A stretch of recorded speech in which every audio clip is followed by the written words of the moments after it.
মৰমৰ শিক্ষাৰ্থীসকল কি খবৰ ভালে আছা নিশ্চয় তোমালোকে আগৰখিনি পঢ়া হ'ল নে নাই বাৰু পঢ়িবা হা সোনকালে কাৰণ নহলে আমি আগৰবোৰ নকৰিলে আকৌ পিছৰবোৰত প্ৰবলেম হয় নহয় আজি আমি তাৰ পিছৰ কোৱেশ্চনটো অনুশীলনী 6A ৰে হয় পিছৰ কোৱেশ্চনটো আমি পঢ়িছো কোৱেশ্চনটো চোৱা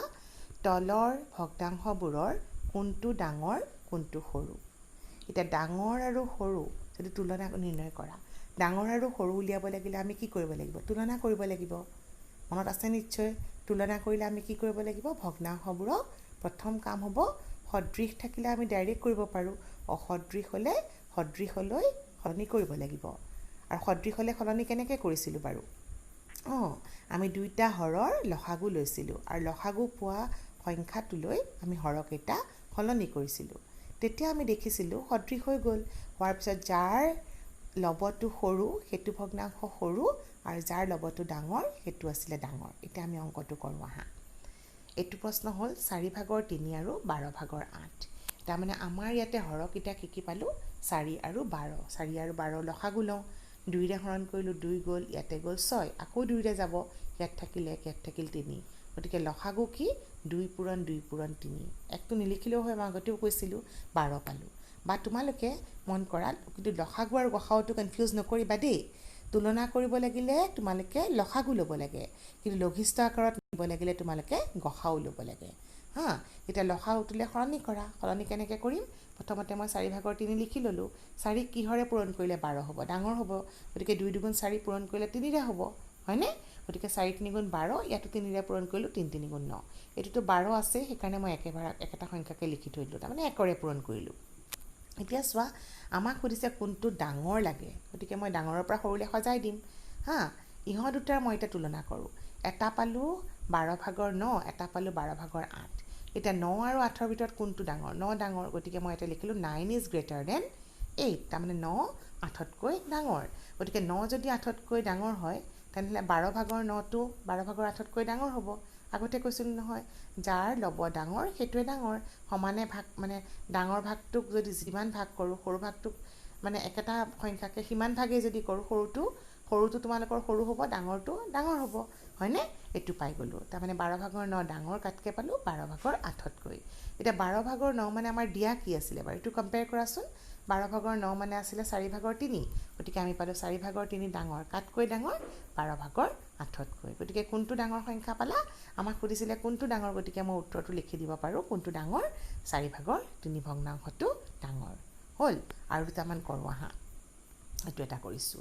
এটো চোৱা 23 ভাগৰ 37 23 ভাগৰ 20 এটোটো আৰু এটা স্টেপ হৈ আছে সদৃশ হৈ আছে গতিকে মই ইয়াত আৰু লসাগু ল'ব নালাগে কি কৰিম মই লবকিটা তুলনা কৰিলে হ'ল কোনটো ডাঙৰ লব 37টো ডাঙৰ 37টো ডাঙৰ 30তকৈ গতিকে 37 ডাঙৰ 30 এতেকে আমি ইয়াৰ পৰা কি পাম 23 ভাগৰ 37 সমানে ভাগ কৰি দিছো ডাঙৰ অংশটো ডাঙৰ হ'ব 23 ভাগৰ 37 ডাঙৰ কাটকৈ 23 ভাগৰ 30 গতিকে ডাঙৰ ভগ্নাংশটো পালো এটো হ'ল এতিয়া তুমি চোৱা নেক্সটত আছে আমাৰ 8 ভাগৰ 7 আৰু 6 ভাগৰ 5 এই দুটা আকৌ তোমাৰ সদৃশ নহয় গতিকে লসাগু ল'ব পাৰিব 8 আৰু 6 লসাগু ললো কিমান পাম 2 ৰে হৰণ গল 4 3 পৰস্পৰ মৌলিক গতিকে 4 2 8 8 3 24 হ'ল আমাৰ লসাগু এতিয়া 8ক তেনলে কিহৰে পূৰণ কৰিব লাগিব 24 পাবলৈ ডাঙৰ সংখ্যা পাব লাগিব গতিকে আমি পূৰণ কৰিব লাগিব কিহেৰে পূৰণ কৰিম 3 ৰে এফালেও 3 ৰে কৰি এটা চাই লবা আৰু দেই নিয়মটো শিকিছা চাগে গতিকে আমি তাৰ পিছত পালো কিমান ইয়াতে পালো 8 3 24 7 3 21 হ'ল এবাৰ আছে আমাৰ নেক্সট সংখ্যাটো 6 ভাগৰ 5 6 ভাগৰ 5ক 6ক কিহেৰে পূৰণ কৰিম 24 পাবলৈ এটো 24 হয় নহয় 6ক পূৰণ কৰিম 4 ৰে 5কো 4 ৰে কৰিলো 6 4 24 আৰু 5 4 20 এটা ডাঙৰটো লাগে গতিকে মই এটা পালো 21 এটা পালো 20 গতিকে কোনটো ডাঙৰ 21 ডাঙৰ অৰ্থাৎ 21 ভাগৰ 24 ডাঙৰ কাটকৈ 20 ভাগৰ 24তকৈ আৰু 21 ভাগৰ 24 মানে কি 8 ভাগৰ 7 আৰু কাটকৈ ডাঙৰ এইটো ডাঙৰটো এইটো আগত আছে আগত লিখিলো আৰু ইয়াৰ ঠাইত মই এইটো বহাই দিলো 6 ভাগৰ 5 হ'ল তোমালোকে এটা কোনটো ডাঙৰ কেনেকৈ উলাব লাগে ধৰিব পাৰিছা চাগে এতিয়া আমাৰ প্ৰশ্নবোৰ প্ৰায় একে ধৰণৰ হা তোমালোকে এটা নেক্সট চোৱা তলৰ ভগ্নাংশবোৰক ঊৰ্ধ্বক্ৰমত সজোৱা ঊৰ্ধ্বক্ৰম মানে কি মনত আছে নাই সৰুৰ পৰা ডাঙৰলৈ ঊৰ্ধ্বক্ৰম মানে সৰুৰ পৰা ডাঙৰলৈ সজাব লাগিব একেই কথা তুলনা কৰিলেহে আমি কৰিব পাৰিম আৰু তুলনা কৰা মানে সদৃশ হলে সলনি কৰা সদৃশ থাকিলে একে ৰাখিবা আৰু সদৃশ যদি নাথাকে তোমালোকে হৰ এক কৰি সদৃশ কৰি লবা হ'ব এতিয়া এই ভগ্নাংশটো চোৱা 13 ভাগৰ 6 13 ভাগৰ 11 13 ভাগৰ 2 13 ভাগৰ 19 আৰু 13 ভাগৰ 14 ঊৰ্ধ্বক্ৰম তাৰমানে সৰুৰ পৰা ডাঙৰলৈ এই লব হৰবোৰ যিহেতু একে আছে তুমি লব তুলনা কৰিব লাগিব এতিয়া কাৰ লব সৰু 2 চবত সকলোতকৈ সৰু প্ৰথমতে 2 লিখিলোঁ তাৰপিছত 6 তাৰপিছত 11 তাৰপিছত 14 তাৰপিছত 19 সৰু চিনটো দি গ'লোঁ 2 less than 6 less than 11 less than 14 less than 19 গতিকে এতিয়া ভাগটো কৰা 13 দি গোটেইকেইটাক ভাগ কৰি দিয়া তোমাৰ উত্তৰটো আহি গ'ল চোৱা 13 ভাগৰ 2 13 ভাগৰ 6 13 ভাগৰ 11 13 ভাগৰ 14 13 ভাগৰ 19 একদম সহজ যদি সদৃশ থাকে চুটি প্ৰশ্নত সাধাৰণতে সদৃশটো আহে কাৰণ অকণ অসদৃশবোৰ অকণমান ডাঙৰ হয় এইটোত মই তোমালোকক এটা নিয়ম নতুনকৈ কৈছোঁ চোৱা ইয়াতে আগতে মই কোৱা নাছিলোঁ এইটো ভগ্নাংশ যদি চোৱা 3 ভাগৰ 17 10 ভাগৰ 17 5 ভাগৰ 17 9 ভাগৰ 17 আৰু 7 ভাগৰ 17 ইয়াতে মন কৰা হৰবোৰ বেলেগ বেলেগ ইহঁতি অসদৃশ হয়নে গতিকে তোমালোকে অসদৃশৰ নিয়ম মই পিছৰটো অংকত কৰি দেখাম সেইটো দি কৰিব পাৰা কিন্তু এইটো অংক আকৌ আমি মুখে মুখেও পাৰোঁ কেতিয়া মুখে মুখে পাৰোঁ চোৱা আগৰটো যেনেকৈ মুখ কৰিলোঁ হৰ একে থাকিলে লব একে থাকিলেও আমি মুখে মুখে কৰিব পাৰোঁ কিন্তু লব একে থকাৰ নিয়মটো অলপ বেলেগ মই তোমালোকৰ নিয়মটো প্ৰথমতে কৈ দিছোঁ যদি ভগ্নাংশৰ লববোৰ একে হয় তেন্তে যাৰ হৰ সৰু সেইটো ডাঙৰ মন কৰিবা দেই যাৰ হৰ সৰু সৰু মানে সৰু ভাগ কৰিছা কম ভাগ কৰিছা হয়নে কম ভাগ কৰি সমান ভাগ ল'লেতো প্ৰত্যেকতেতো অভিয়াছলি সৰু হ'লেতো ডাঙৰ হ'ব হয়নে সৰু যাৰ হৰ সৰু সেইটোৱে ডাঙৰ হ'বনে পাৰা যদি মনত ৰাখিবা নহ'লে তোমালোকে দীঘলীয়াকৈ কৰি দেখাবা পিছৰ অংকটোৰ নিয়ম মতে গতিকে ইয়াতে যেতিয়া লববোৰ একে মই চালোঁ আটাইতকৈ সৰু হৰকাৰ 3 আৰু আটাইতকৈ ডাঙৰ হৰকাৰ আটাইতকৈ ডাঙৰ হৰ হৈছে 10 আমি সৰুৰ পৰা ডাঙৰলৈ সজাব লাগে গতিকে সৰু কোনটো 10 ভাগৰ 17 গতিকে 10 ভাগৰ 17 লিখিলোঁ 10ৰ পিছত 9 ভাগৰ 17 9কে আকৌ সৰু 7 গতিকে সেইটো আকৌ নেক্সট হ'লনে ডাঙৰ হৈ আহি আছে আৰু 5 ভাগৰ 17 আৰু 3 ভাগৰ 17 বুজি পাইছা নিশ্চয় আৰু যদি এনেকৈ কৰিব তোমালোকে অসুবিধা পোৱা মনত ৰাখিবলৈ নিয়মটো তেতিয়া কিন্তু তোমালোকে অসদৃশ ভগ্নাংশবোৰক সদৃশ হ'লে হৰণ কৰিবা সলনি কৰিবা লসাগুলৈ কৰিবা আগৰ দৰে মই পিছৰ নিয়মটো শিকাই আছোঁ তেনেকৈও কৰিব পাৰিবা এতিয়া নেক্সট কুৱেশ্যনটো চোৱা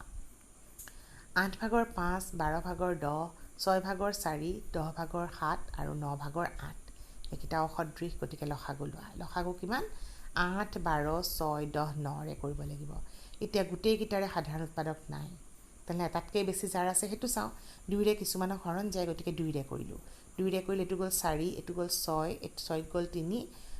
10 গ'ল 5 বাৰ কিন্তু 9 নাযায় কাৰণে এজিটি স্থললৈ নামি আনিলোঁ আকৌ 2ৰে যায় দুটামানকতো যায় এটাতকৈ বেছি হৰণ গ'লেই কৰিব লাগে দেই সকলোকে নগ'লেও কথা নাই লসাগুৰ ক্ষেত্ৰত কিন্তু গসাগুত সকলোতে যাবই লাগিব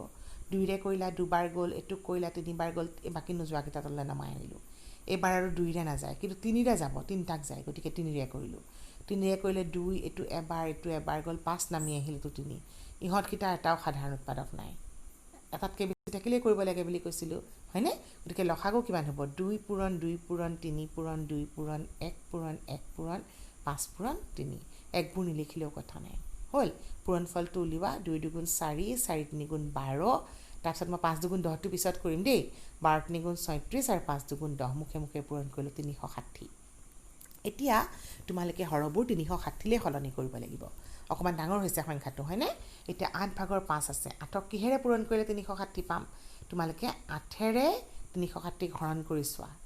অথবা মই তোমালোকক যে মুখে মুখে কৰা নিয়মটো কৈছোঁ এইটো চোৱা 8 পাবলৈ আমি কি পূৰণ কৰিম 2 দুগুণ 4 4 দুগুণ 8 তাৰমানে 2কেইটা নোহোৱা হৈ গ'ল কি থাকি গ'ল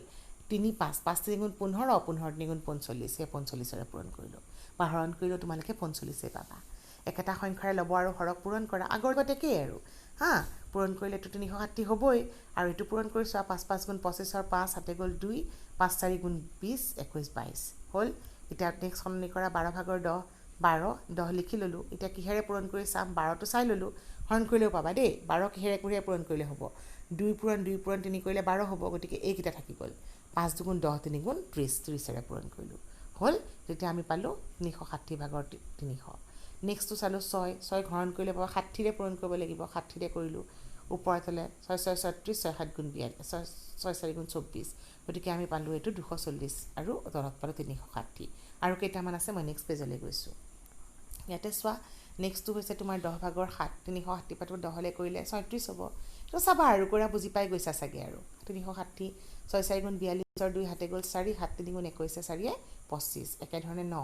9ক যদি 36ৰ হৰণ কৰা 4 4 0 40 শূন্যটো দিবা আকৌ দেই বহুতে আকৌ শূন্যটো দিব পাহৰি যোৱা কিন্তু বি কেয়াৰফুল 40ৰে পূৰণ কৰিলোঁ ওপৰে তলে 4 9 গুণ 36 8 4 গুণ 32ৰ তলত শূন্য থাকিল এতিয়া সৰুৰ পৰা ডাঙৰলৈ আছিলে ঊৰ্ধ্বক্ৰম আছিল নহয় এটা আটাইতকৈ সৰুটো চাব লাগিব এইটো হ'ল 320 252 আৰু ইয়াতে আমাৰ কি আছিলে আটাইতকৈ সৰু পালোঁ 225 তাৰপিছত 240 তাৰপিছত আমাৰ নেক্সট আছে 252 সেইটো লিখি ল'লোঁ 225 240 252 300 আৰু 320 সৰুৰ পৰা ডাঙৰলৈ কাৰণে সৰু চিন দিছোঁ এতিয়া তাৰ তলৰ ভাগবোৰ লিখি দিয়া 360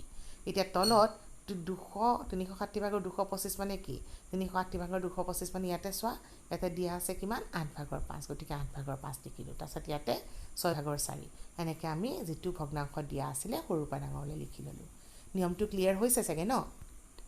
মই তোমালোকক এটা অংক লিখি দিছোঁ এইটো নিজেই কৰিবা দেই হিন্টছো দিয়া নাই আৰু নিজেই কৰিবা আৰু তাৰপিছত তোমালোকৰ নেক্সট কুৱেশ্যনটো হ'ল এইটো চোৱা জাষ্ট আ মিনিট অ'কে ইয়াতে এইটো প্ৰশ্ন হ'ল তলৰ ভগ্নাংশবোৰ অধক্ৰমত সজোৱা অধক্ৰম মানে মনত আছে নাই ডাঙৰৰ পৰা সৰুলৈ অ'কে মই কিতাপৰ প্ৰশ্ন নম্বৰ 3টো আগত লিখিছোঁ সদৃশ কাৰণে দেই সদৃশ হ'লে একেই আৰু তুলনা কৰা ডাঙৰৰ পৰা সৰুলৈ সজাই দিয়া হৰবোৰ একে আছে সদৃশ ভগ্নাংশ গতিকে আমি লববোৰ তুলনা কৰিম আটাইতকৈ ডাঙৰ কি এইবোৰ চোৱা ভালদৰে 25 চবতছে ডাঙৰ সকলোতকৈ ডাঙৰ 25তকৈ তলত 24 24ৰ পিছত 16 তাৰপিছত 15 আৰু 7 ডাঙৰৰ পৰা সৰুলৈ লিখিলোঁ ডাঙৰ চিন দিলোঁ মন কৰিবা হা কেতিয়াবা যদি তোমালোকৰ ডাঙৰ সৰু চিনটোত কনফিউজন হয় কমা দি দিবা ভুল চিন নিদিবা কিন্তু চিনটো ভুল হ'লে সম্পূৰ্ণ ভুল হ'ব হা এতিয়া ভাগকেইটা লিখি দিয়া 27ৰে হৰণ কৰিলা গতিকে আমি পালোঁ 27 ভাগৰ 25 ডাঙৰ 27 ভাগৰ 24 তাতকৈ ডাঙৰ 27 ভাগৰ 16তকৈ 27 ভাগৰ 15 এইখিনিতকৈ ডাঙৰ এইখিনি আকৌ 27 ভাগৰ 7তকৈ ডাঙৰ গতিকে ডাঙৰৰ পৰা সৰুলৈ সজোৱা হৈ গ'ল আৰু দুটামান অংক কৰোঁ হা এতিয়া চোৱা নেক্সট কুৱেশ্যনটো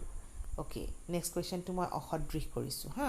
অসদৃশ হ'লে কি হ'ব এইটো 8 6 4 3 8 লসাগুটো মই নকওঁ আৰু দেই লসাগুৰ নিয়মবোৰ জানিছা লসাগু পালোঁ 24 কৰিছাই ঠিক আছে এতিয়া প্ৰত্যেকটা সংখ্যা 24লৈ সলনি কৰিম 8ক 3ৰে পূৰণ কৰিম গতিকে ওপৰে তলে 3ৰে কৰিলোঁ 24 9 একেধৰণে মই 6ক কৰিলোঁ 4ৰে ওপৰে তলে 4ৰে কৰিলোঁ 6 4 গুণ 24 5 4 20 এইটো হ'ল 4 ভাগৰ 2 4ৰে কি কৰিব লাগিব 6ৰে কৰিলোঁ ওপৰে তলে 6 4 গুণ 24 6 2 গুণ 12 3 3 8ৰ 24ৰে হৰণ কৰাচোন 8 গতিকে 8ৰে পূৰণ কৰিলোঁ 8 24 ভাগৰ 8 8ক কৰিব লাগিব 3 তেনেহ'লে 24 ভাগৰ 18 ডাঙৰৰ পৰা সৰু এতিয়া এইখিনিৰ ভিতৰত চোৱা ডাঙৰ কোনটো আটাইতকৈ ডাঙৰ হ'ল তোমালোকৰ ল'ব চাবা হৰবোৰটো একেই আছে 18 8 12 20 আৰু 9 20টো চবতছে ডাঙৰ 20 ডাঙৰ তাৰপিছত হ'ল তোমালোকৰ 18 তাৰপিছত 12 তাৰপিছত 9 তাৰপিছত 8 লিখিলোঁ তাৰপিছত হৰবোৰ লিখি দিলোঁ হ'ল এতিয়া তোমালোকে কৰস্পণ্ডিং এলিমেণ্টছবোৰ লিখা তাৰমানে এইটো মানে কি বুজাইছে লাষ্টত এটা লাইন মোৰ ইয়াতে লিখিব থাকি গ'ল তোমালোকে এতিয়া ইয়াতে তলত লাইনটো লিখিবা হা 24 ভাগৰ 20 মানে কিমান ইয়াতে চাই লোৱা 24 ভাগৰ 20 মানে লিখিলা 6 ভাগৰ 5 তাৰপিছত 24 ভাগৰ 18 তাৰমানে 8 ভাগৰ 6 তাৰপিছত 24 ভাগৰ 12 ডাঙৰ কাটকৈ ডাঙৰ লিখিবা 24 ভাগৰ তোমালোকৰ এতিয়া 12টো পাইছিলা ক'ত এইফালে চোৱা এইটো 4 ভাগৰ 2 আকৌ এইটো হ'ল 24 ভাগৰ 9 কেতিয়া পাইছিলা 8 ভাগৰ 3 আৰু 24 ভাগৰ 8 পাইছিলা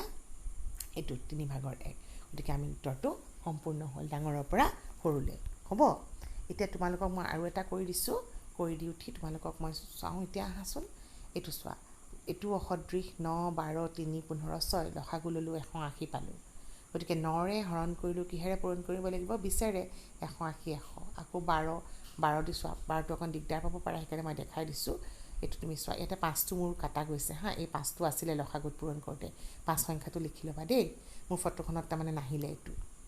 গতিকে এইটো পূৰণ কৰিলে 15 থাকি গ'ল 15ৰে কৰিলা 180 হৰণ কৰি চাবা আৰু তাৰপিছত নেক্সট আকৌ 180ৰে তোমাৰ 3ৰে হৰণ কৰা 60 পাবা এইখিনি পূৰণ ফল লিখিলোঁ লিখি উঠি মই তোমালোকৰ এইটো কৰিলোঁ এইটো সলনি কৰিলোঁ এই ডাঙৰৰ পৰা সৰুলৈ লিখিলোঁ 150 ডাঙৰ 100তকৈ তাতকৈ ডাঙৰ 60 নেক্সট হ'ল 45 আৰু 48 আৰু 45 180ৰে হৰণ কৰি দিলোঁ আৰু ইহঁতৰ অৰিজিনেল নাম্বাৰছবোৰ লিখি দিলোঁ তোমালোকে এতিয়া চোৱা মই ভাবিছোঁ তোমালোকে কেনেকৈ ঊৰ্ধ্বক্ৰমত সজাব লাগে কেনেকৈ অধক্ৰমত সজাব লাগে কেনেকৈ তোমালোকে লঘিষ্ঠ আকাৰত নিব লাগে বা তোমালোকে লসাগু কেনেকৈ উলিয়াব লাগে গসাগু কেনেকৈ উলিয়াব লাগে গোটেইখিনি কথা চাগে বুজি পাইছা ন অলপমান অংকবোৰ কিন্তু প্ৰেক্টিছ কৰিবা দেই আৰু তোমালোকে ভালদৰে মন দি শুনি পেলাই কুৱেশ্যনছবোৰ বহীত লিখি ল'বা আৰু ইয়াৰে মই ফটোবোৰ তোমালোকক ডেছক্ৰিপশ্যন বক্সত দি দিছোঁ প্ৰয়োজন হ'লে তোমালোকে তাৰ পৰা চাইও লিখিব পাৰিবা থেংক ইউ